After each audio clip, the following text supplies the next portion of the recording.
तीनों कानून है उसके संबंध में आज जो सुनवाई थी, उस सुनवाई के संबंध में जो दिल्ली पुलिस ने 26 जनवरी के लिए एप्लीकेशन लगा रखी है कि इसमें लॉ एंड ऑर्डर सिचुएशन ख़राब हो जाएगी और किसान रैली आ रही है, ट्रैक्टर रैली आ रही है, उस संबंध में मैंने माननीय सर्वोच्च न्यायालय को जवाब दिया कि दिल्ली पुलिस ने जो through union of India Bharat सरकार के द्वारा जो एप्लीकेशन माननीय सर्वोच्च न्यायालय में पेश की है वो पूरी तरह से झूठ है। उसमें तथ्यों को छिपाया गया, घुमा के तोड़ मरोड़ के पेश किया गया। पहली बात, जब नई दिल्ली क्षेत्र में जिसमें कि राष्ट्रीय पर्व 26 जनवरी की झांकियाँ निकलती हैं, गणतंत्र दिवस की परेड होती है, रिहर्सल होता है, परेड होती है, फिर बीटिंग रिट्रीट होता है और उस पूरे क्षेत्र में धारा 144 लगी हुई है। धारा 144 सीआरपीसी खुद कहती है कि 5 से 6 व्यक्ति अधिक इकट्ठे नहीं हो सकते हैं। तो जो इस बात को उन्होंने कहीं भी एप्लीकेशन में नहीं लिखा है कि हमने खुद किसानों को रोका है। किसानों को जहां भी दिल्ली पुलिस ने रोका, जैसे भी रोका, लोहे के बैरिकेड से रोका, सीमेंटेड बैरिकेड से रोका, वहीं रुक गए हैं। तो किसान लॉ अबाइडिंग है, सिटीजन है, रिलीजियस है और किसान तो धूप वर्षा गर्मी में तब के संत हो जाता है। ये बात मैंने सुप्रीम कोर्ट में कही।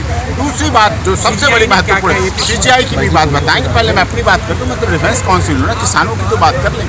दूसरी बात जो सबसे बड़ी बात है कि आज जो मैंने सुप्रीम कोर्ट में कही वो मैं बता रहा हूँ। बैरिकेड के अंदर, दिल्ली की तरफ बैरिकेड के अंदर 30 कार्रवाई लिए जवान पुलिस ऑफिसर, सामने उस जवान का बाप खड़ा है, उस जवान का ताऊ खड़ा है जो कि वहाँ किसान के रूप में खड़ा है। और ऐसी स्थिति में, ऐसी परिस्थिति में 26 जनवरी सभी की है। 26 जनवरी भारत सरकार को भी इन केस कानूनों को वापस लेने में कोई दिक्कत नहीं होनी चाहिए, क्योंकि सब अपना मामला है, अपने लोगों का मामला है, ये होनी चाहिए। धारा 144 लगी हुई है और माननीय भारत सरकार के माननीय प्रधानमंत्री जी को भी इस समय इंटरवेन करना चाहिए समय पे। इस समय बहुत उपयुक्त है। 26 जनवरी गणतंत्र दिवस से पहले माननीय प्रधानमंत्री मोदी जी जो सबका साथ सबका विकास चाहते हैं, और मैं ये भी जानता हूँ, मानता भी समझता हूँ कि किसानों की वजह से, किसान के आंदोलन की वजह से जो लगभग 2 महीना हो चुका है, माननीय प्रधानमंत्री ना सो पा रहे होंगे, ना खा पी पा रहे होंगे, ये स्थिति बनी हुई उनके लिए होगी। वो बहुत अच्छे इंसान हैं, देश विश्व की सबसे बड़ी डेमोक्रेसी के, सबसे बड़ी पार्टी के मुखिया हैं, प्रधानमंत्री चुने गए, पूर्ण बहुमत की सरकार है। लेकिन हमारी सुप्रीम कोर्ट के माध्यम से भी यही अनुरोध है कि कानून जल्दी से जल्दी वापस हो और समस्या का समाधान निश्चित तौर पर हो सके, जिससे कि जो बेटा और बाप, इधर जवान है दिल्ली पुलिस का, उधर उसका बाप खड़ा हुआ है किसान बनके, इनकी लड़ाई खत्म हो, जल्दी से जल्दी समस्या का समाधान हो और केस की अगली सुनवाई परसों होगी। माननीय सर्वोच्च न्यायालय में केस को एडजर्न करते हुए कहा कि परसों होगी और उन्होंने अटॉर्नी जनरल को भी कहा है कि जो बातें मैंने कही हैं, जो तथ्य रखे हैं, इनमें क्या है, क्या सच्चाई, जो हमने रिप्लाई फाइल किया है, जो रिप्लाई दिया है, उसमें सारी बातें रखी गई हैं और ये बात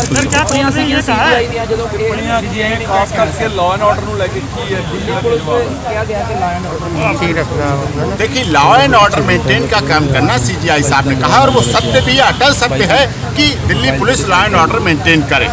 उनके पास ये भी बात आई, ना तो उनके पास पुलिस की कमी है, ना बैरिकेड की कमी है, कोई कमी नहीं है। धारा 144 लगी हुई है। धारा 144 खुद में क्या आप उसे मजाक में समझते हैं? धारा 144 कहीं कोई व्यक्ति इकट्ठा नहीं हो सकता। लोकतांत्रिक अधिकारों का हनन है, डेमोक्रेसी के अधिकारों का हनन होता है। धारा 144 जो कि दिल्ली देश की राजधानी में लगी हुई है और ऐसे समय पर लगी हुई है और ऐसे समय के बहुत महीने पहले से लगी हुई है जब से रिपब्लिक डे होने वाला था, पिछले वर्ष से लगी हुई है।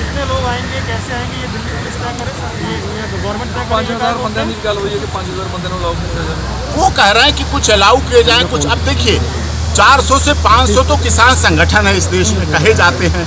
वार्ता के लिए विज्ञान भवन चुना गया, मतलब उनके प्रतिनिधि इतने अधिक हैं कि वार्ता के लिए विज्ञान भवन पहुंचते हैं। सभी बॉर्डर पूरी तरह से हजारों हजार लाखों किसान सीमा पर बैठे हैं। अब उनमें से 5000 कैसे चुनोगे, कैसे पिक एंड चूज करोगे? विषय ये बहुत है। लेकिन सरकार, सुप्रीम कोर्ट चाहती है कि 26 जनवरी अच्छी तरह गणतंत्र दिवस मनाया जाए और हम भी चाहते हैं, हम अपने पिटीशन के द्वारा भी चाहते। इसीलिए मैंने कोर्ट को जानकारी दी कि भारतीय किसान यूनियन लोक शक्ति की तरफ से 17 तारीख को दिल्ली पुलिस के कमिश्नर के लिए एक एप्लीकेशन मूव की है, जिसकी जानकारी मैंने सुप्रीम कोर्ट को दे दी है। उसमें ये मांग की गई है कि 26 जनवरी से पहले अगर हमें रामलीला मैदान दे दिया जाता है तो हम उसमें रामलीला मैदान में पहुंच के बाकायदा 26 जनवरी की परेड भी देखेंगे और अपने आंदोलन को भी जारी रखेंगे, अपने अधिकारों की भी लड़ाई लड़ेंगे और अपने कर्तव्यों का बहुत अच्छी तरह से निर्वाह करेंगे। इसलिए 17 जनवरी को लोक शक्ति भाकियू के अध्यक्ष की तरफ से commissioner of police Delhi police को एप्लीकेशन दे दी गई, अभी हमें कोई जवाब नहीं मिला।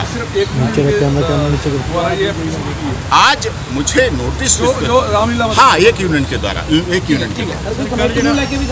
कमेटी वाली लेके अभी कोई बात नहीं हुई। कमेटी वाली बात हमारी है जो एज इट इज है, जो कमेटी को हमने बात रखी है, जो हमने अपने रिप्लाई में कमेटी को लेकर रखी है। कमेटी वाइस्ड है, इसीलिए मान साहब ने इस्तीफा दे दिया है।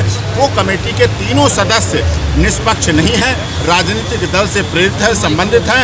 उन्होंने कृषि मंत्री जी से मुलाकात की, लेटर लिखा, आर्टिकल लिखे, अखबारों में छपे हैं, इसलिए वाइस है, नॉन पॉलिटिकल व्यक्ति होना चाहिए कमेटी में। ऑनरेबल रिटायर्ड सुप्रीम कोर्ट के जस्टिस हों, किसान यूनियन संगठनों के अध्यक्ष हों, किसानों के परिवार के लोग हों, जिनकी मौतें हुई उनके परिवार के लोग, और अराजनीतिक व्यक्ति होना चाहिए।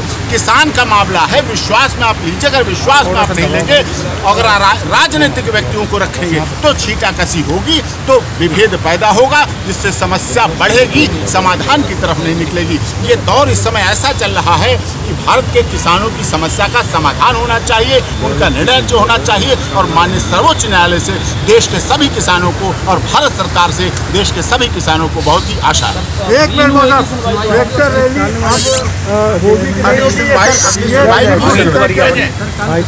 रैली दिल्ली पुलिस डिसाइड करेगी। सब्सक्राइब करें, लाइक करें और अपने दोस्तों के साथ शेयर भी करें।